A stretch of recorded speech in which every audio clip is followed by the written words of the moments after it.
Okay, I've got all my wires formed now. What I need to do now is make my gelatin. I've got some little bowls here that can go in the microwave, and I've got my gelatin and my measuring spoon. The way to do this is 2 parts water to 1 part gelatin. So if I'm going to use a tablespoon of gelatin, I need to use 2 parts of water, which is 2 tablespoons of water. Okay, so we're going to use cold water.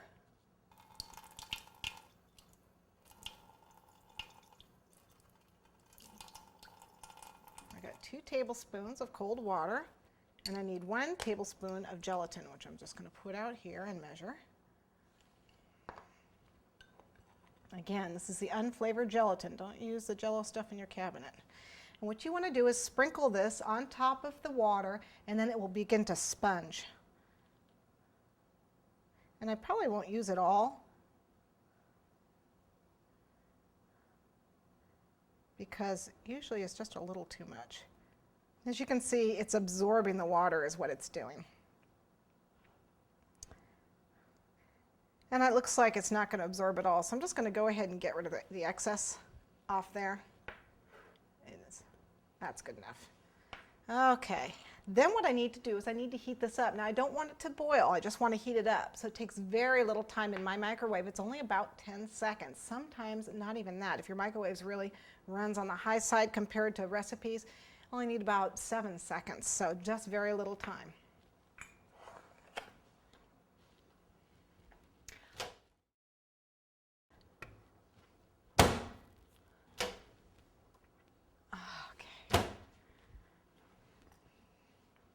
Okay, and you want to stir it very gently because you don't want to get bubbles in it.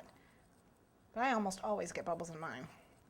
I'm going to go ahead and add some color to it. Now, if I wanted clear flowers, I would just go ahead and dip them now. But I'm going to put some color in. This is my red for my poinsettias. Don't need much. It's just a gel color. You can use the paste. And gently stir. Remember, if you stir too hard, you're going to get bubbles in it. As you can see, I do have some bubbles. I always get bubbles. But we're going to stir nice and slow. Okay, now if you want an opaque flower, you can add white to it. So it's not like glass, it's more like an opaque flower.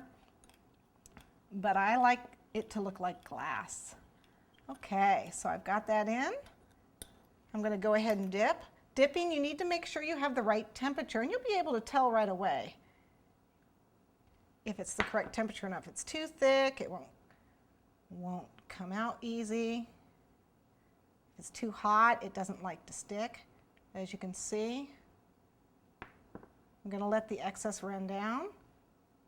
It's almost like blowing bubbles, like a bubble wand. And what I'm going to do is just put that in the styrofoam and let it dry. Doesn't take very long.